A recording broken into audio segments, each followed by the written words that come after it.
Aujourd'hui, on vous lit Plante ce haricot, Jack.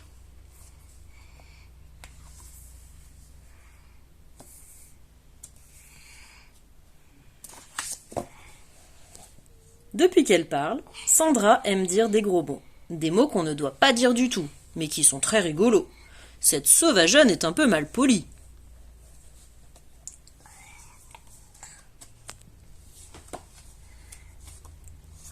Lily, la petite sœur de Sandra, n'arrête pas de lui chipper ses affaires, ses vêtements préférés, ses barrettes, même Juliette sa tortue.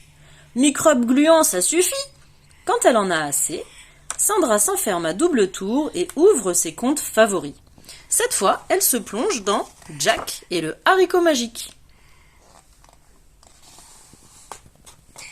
Il était une fois un petit garçon raplapla, tout triste et découragé. La vie ne lui avait envoyé que des soucis. Jack vivait avec sa maman, si pauvre qu'elle faisait des gratins d'épluchures. Un jour, leur dernière vache ne donna plus de lait.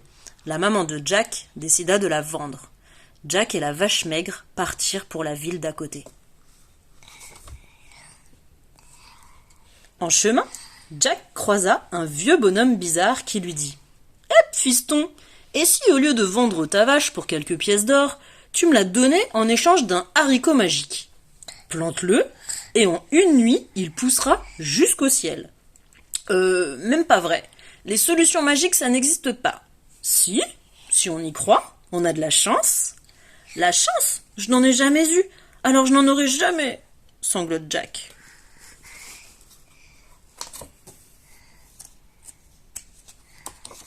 Furieuse de voir Jack perdre une occasion, Sandra bondit dans le livre et lui crie « Brosse à caca, ce n'est pas possible d'être aussi résigné. Ma parole, un vrai sac à bêtises. » Pourquoi ?» répond Jack, tout étonné. « C'est la chance de ta vie. Et toi, petit prout, tu dis non? Mouche qui louche, zézette de chouette, boulette de fesses ?»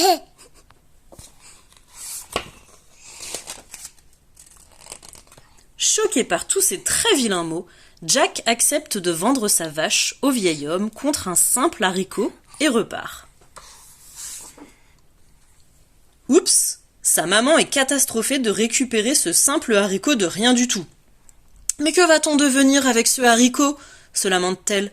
Sandra ne peut pas s'empêcher d'y mêler son grain de sel. « On dirait une crotte de martien, ton haricot. Allez, fainéant, tente ta chance, va donc le cultiver. » « Ça ne sert à rien, pleurniche Jack. La chance se fiche de moi, je n'en aurai jamais. » Sandra sort dans le jardin, plante le haricot et, confiante, s'éloigne tandis que Jack continue à se plaindre. Le lendemain, impossible d'ouvrir les volets. Jack va voir ce qui les coince. Quelle surprise! Un énorme pied de haricot a poussé contre le mur et monte si haut que la tige se perd dans les nuages. Oh, ouah, s'écrie Sandra, nom d'un pou qui pue. Grimpe donc tout là-haut, vite. Tu ne peux pas être plus poli à la fin? Crois en ton destin, face de paix, hurle Sandra de toutes ses forces. À ces mots, Jack escalade le haricot géant et ils découvrent ensemble le château des nuages, habité par un ogre géant qui rugit atrocement. Nos deux amis n'ont que le temps de se cacher derrière un rideau. Surgit alors une géante élégante. « Mais que faites-vous là? Si mon mari vous découvre, il vous mangera tout cru. Filez avant qu'il ne soit trop tard. » Effrayé, Jack détale à toutes jambes et tombe sur une oie d'or, qui pond des œufs d'or. Mais l'ogre, attiré par l'odeur des deux enfants, arrive déjà.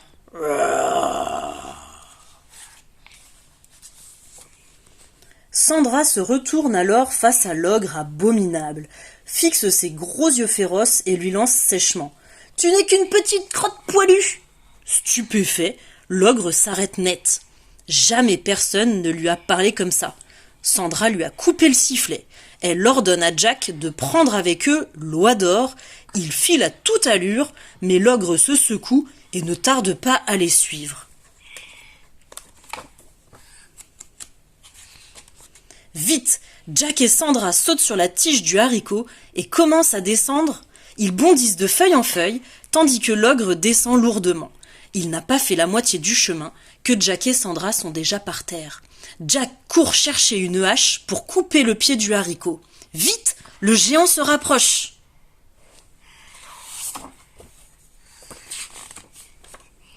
Trop tard pour l'affreux ogre. Crac! Le haricot s'effondre comme un arbre sous les coups de Jack et patatras. Le monstre s'écrase par terre. Il en perd connaissance. « Caca boudin !» s'écrie Sandra toute joyeuse.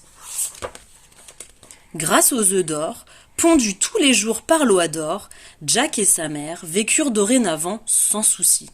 Heureuse, Sandra n'avait plus qu'à retourner dans sa vie auprès de sa petite sœur Lily et à apprendre la politesse. La chance sourit à ceux qui ont confiance dans la vie, nom d'un petit pipi.